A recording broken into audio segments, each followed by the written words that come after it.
जैसा कि आप सभी जानते हैं कि पूर्व में ही मार्च अप्रैल में सुन्नी वक्फ बोर्ड का समय समाप्त हो गया था, उनके चेयरमैन और सदस्यों का समय समाप्त हो गया था और अभी 18 मई को शिया वक्फ बोर्ड के चेयरमैन का कार्यकाल समाप्त हो गया और उनके सदस्यों का कार्यकाल समाप्त हो गया। ये दोनों ही बोर्ड समाजवादी पार्टी के दौरान गठित किए गए थे, इसलिए इन दोनों के कार्यकाल के समय अनियमितताएं बहुत हुई हैं। खास करके कानून को ताक पे रखकर इन्होंने निजी स्वार्थों को साधते हुए मनमाने तरीके से अपॉइंटमेंट किए मुतवल्लियों के, मनमाने तरीके से अपॉइंटमेंट अपने जो औकाफ थे, जिस तरह के थे, किसको कहाँ मुतवल्ली बनाना है, जो जी चाहा नियम को बिल्कुल ताक पे रखकर इन्होंने फैसले किए थे। तो उन फैसलों की भी हम जांच कराएंगे, उन लोगों को भी निर्णय मिलेगा, उन लोगों को भी न्याय मिलेगा जो लोग परेशान थे काफी दिनों से।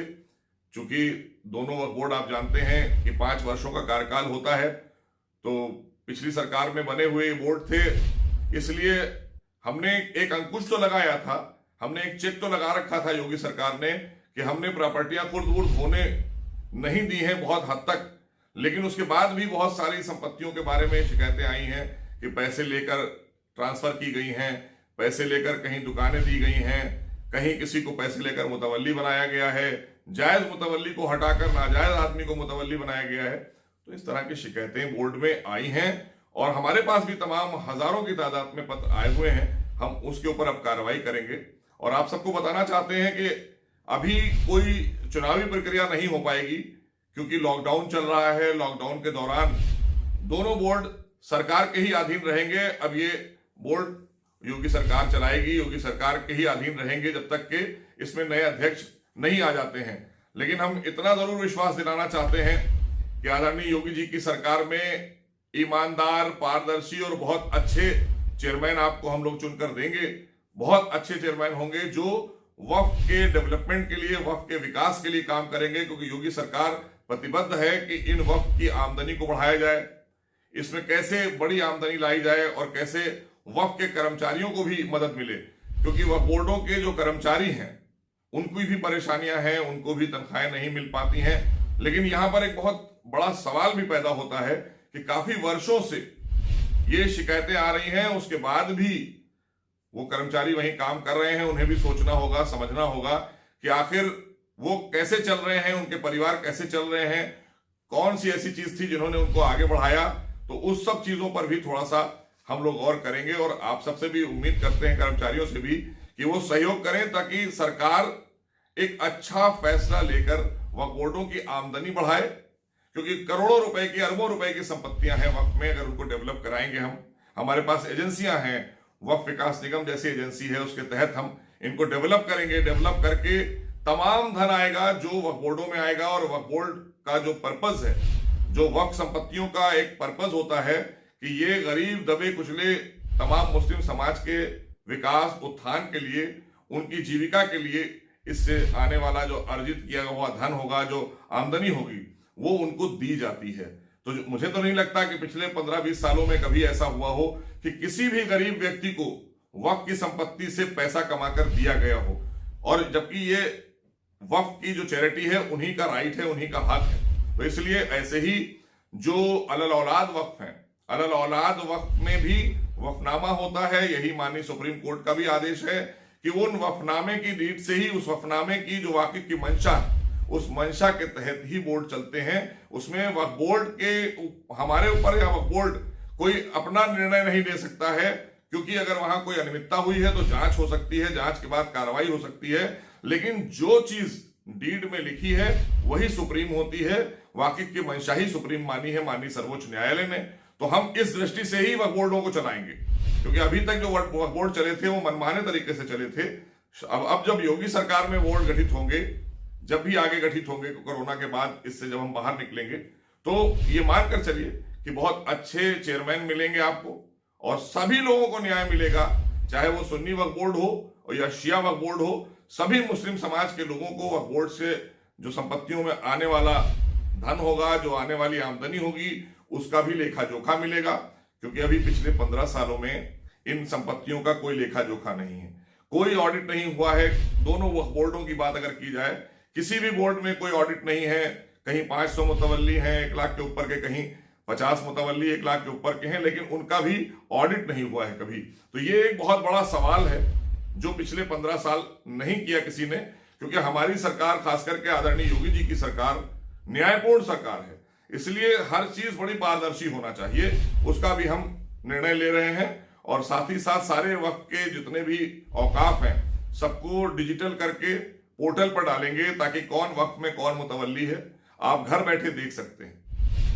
इसकी भी व्यवस्था सरकार करेगी, क्योंकि अब हमारे पास में समय है और समय रहते इस समय जो भी समय है उसमें हम सारे यही कार्य करेंगे, क्योंकि माननीय प्रधानमंत्री भी चाहते हैं कि इनका डिजिटाइजेशन हो जाए, मैपिंग हो जाए वक्त संपत्तियों की, उसको लेकर हम काम करेंगे।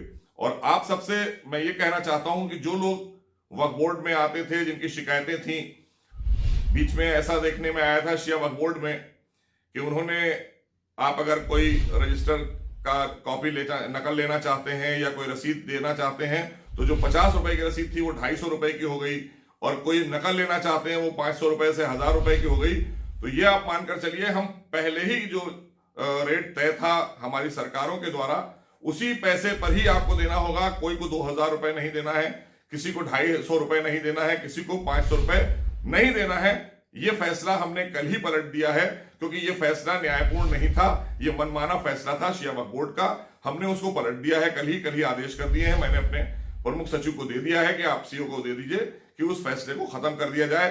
अब आपको, जैसे पहले आप 50 रुपए देकर अपना कोई भी पत्र उसमें से हासिल करना चाहते थे, वो मिलेगा आपको। तो इसलिए आप सबके लिए एक हेल्पलाइन नंबर है, आपने देखा है माननीय मुख्यमंत्री का 1076-1076। ऐसे ही स्टेट मिनिस्टर मोहसिन रजा हमारी ईमेल आईडी है, स्टेट मिनिस्टर मोहसिन रजा। ऐसे ही शिया वक्फ बोर्ड का ईमेल है, आप अपने शिकायत घर बैठे कर सकते हैं। अभी लॉकडाउन के दौरान आप आ नहीं सकते हैं, इसलिए आपको यह बताना जरूरी है कि इन 1076 स्टेट मिनिस्टर मोहसिन रजा और ईमेल आईडी जो शिया वक्फ बोर्ड, सुन्नी वक्फ बोर्ड के हैं, उन पर आप अपनी कंप्लेंट कर सकते हैं। उस पर से आपकी कंप्लेंट हमारे पास पहुंचेगी, हम उस पर कार्रवाई करेंगे। जांचों उपरांत जो भी निर्णय न्यायपूर्ण होगा वो किया जाएगा और आपको पूरी तरीके से अब न्याय मिलेगा। अब वक्फ बोर्डों में भ्रष्टाचार जो हुआ है उसकी जांच के लिए आपको सबको पता है कि सीबीआई को ऑलरेडी पहले ही माननीय मुख्यमंत्री दे चुके हैं, तो वो सीबीआई कर रही है। लेकिन अभी जो और अनियमितताएं हुई हैं, जो जाते जाते तमाम मुतवल्ली अपॉइंट किए गए हैं, गलत तरीके से बहुत से मुतवल्लियों को हटाया गया है, बहुत से मुतवल्ली बनाए गए हैं, हम उसकी भी जांच करा रहे हैं। उसमें भी जो गलत बनाए गए हैं उनको भी हटाएंगे और जो जायज मुतवल्ली हैं, लीगल हैं, उनको वापस स्थापित करेंगे उन जगहों पर।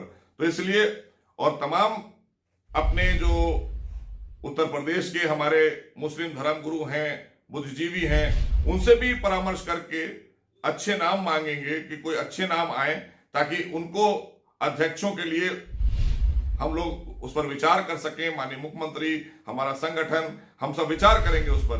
तो इसलिए सभी लोगों की भागीदारी होगी कि अब योगी सरकार में इन वक्फ बोर्डों का उत्थान होगा, और कैसे उत्थान हो इसके लिए आपको भी सहयोग देना पड़ेगा। और इन्हीं बातों के साथ मैं आपको आश्वस्त करना चाहता हूं कि अब जो नया बोर्ड गठित होगा, अभी तो सरकार के अधीन है, सरकार देख रही है, आपको पूरा न्याय मिलेगा, आप बेफिक्र रहिए। अब आपको किसी भी तरह के लिए घबराने की जरूरत नहीं है। अगर कोई बात आपको कहनी है तो सीधा आप मंत्री से बात कर सकते हैं, सीधा आप मुख्यमंत्री के पोर्टल पर 1076 पर अपनी बात कह सकते हैं। वो हमारे तक आएगी और हम लोग उस पर जो न्यायपूर्ण निर्णय होगा वो लेंगे और आपको उसका पूरी मदद मिलेगी। इसलिए सरकार आपके लिए प्रतिबद्ध है, आपका वक्फ मिनिस्टर आपके लिए प्रतिबद्ध है, और हम सब मिलकर वक्फ को एक बार ऐसा वक्फ डेवलप करके दिखाएंगे कि उत्तर प्रदेश में लोग ये मानेंगे कि योगी सरकार ने जो काम किया, ना कभी समाजवादी पार्टी ने किया, ना बहुजन समाज ने किया, ना कांग्रेस की सरकार ने किया। ये हम आपसे वादा करते हैं कि योगी सरकार में वक्फ संपत्तियों को डेवलप करके बहुत बड़ा धन वक्फ बोर्डों को हम अर्जित करके देंगे, जिससे कि तमाम दबे कुचले मुस्लिम समाज की मदद की जा सके, जिसके लिए ये वक्फ क्रिएट किए जाते हैं, जिसके लिए ये वक्फ किए जाते हैं। और जो खानदानी वक्फ हैं उनसे भी मैं कहना चाहता हूं कि आप भी अपनी बात लेकर आइए। अगर आपके साथ अन्याय हुआ है तो आपको भी न्याय मिलेगा, क्योंकि खानदानी वक्फ में वही पार्ट हम लेंगे जो चैरिटेबल है। बाकी जो पार्ट खानदान के लिए है, उस पार्ट पर वक्फ बोर्ड का या सरकार का कोई राइट नहीं होगा। इसलिए हम उसको वक्फनामे के तहत जो भी उसमें चीजें होंगी उसके तहत हम निर्णय लेंगे। आप हमारे पास आइए, आपकी मदद के लिए सरकार प्रतिबद्ध है, हम आपका स्वागत करते हैं और अब आपको किसी तरह की परेशानी नहीं।